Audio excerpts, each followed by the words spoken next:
Welcome, welcome!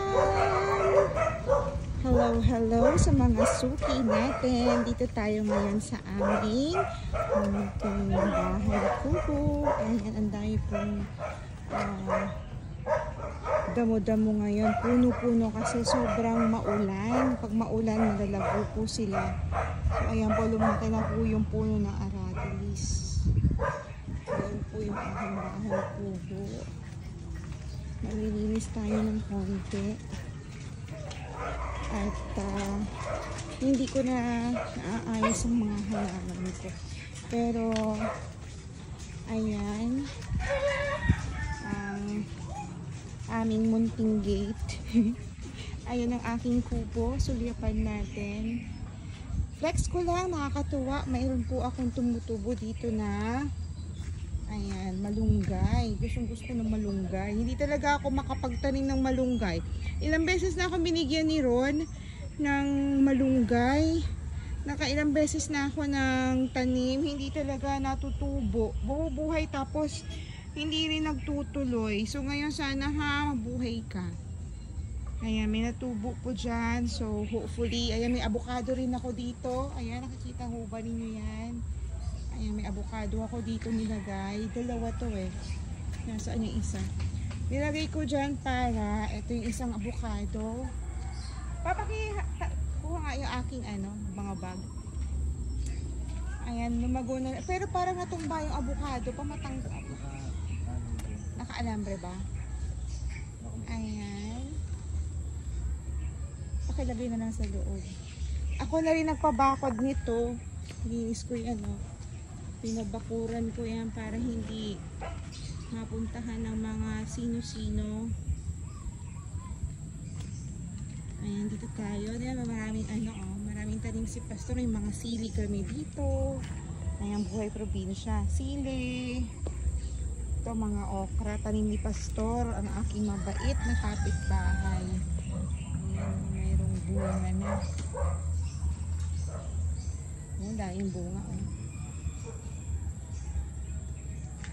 Sipag ni Pastor magtanim, kaya hindi na rin ako nagtatanim kasi nga kay Pastor pa lang, ito mga sili kay Pastor pa lang, palagi siya namimigay. Minsan pagdating ng asawa ko, sa gate na nakasabit na yung mga gulay-gulay, may talong, sili dami.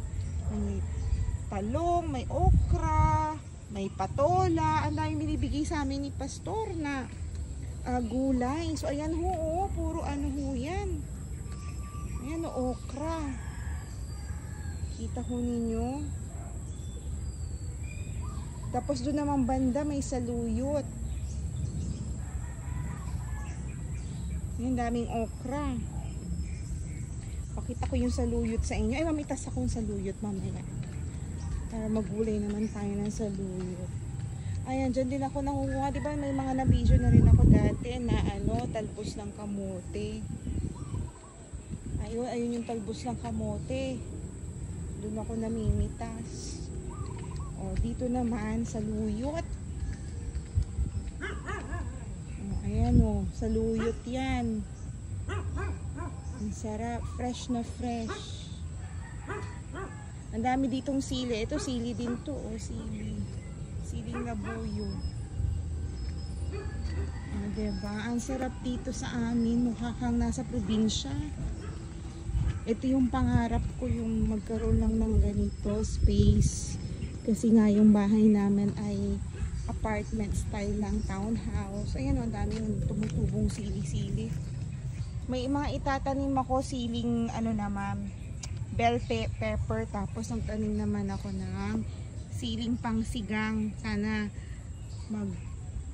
lumakas silang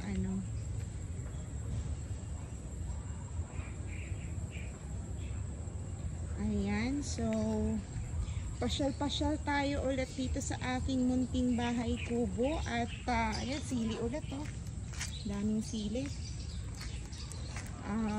Day off po natin. Mag-aayos po ako ng aking mga halaman.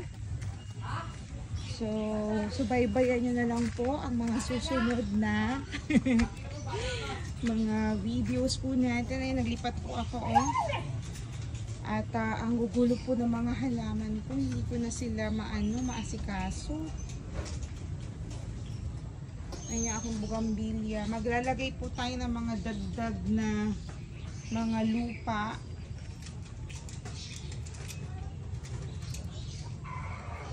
Ayan. Welcome to my bahay kubo. Thank you again. Paki-follow na lang po at paki-react. Manood po kayo maski na konting segundo lang po, no, para ho magkaroon ng views. Ayan, mag-react and follow na rin po. Thank you. God bless everyone.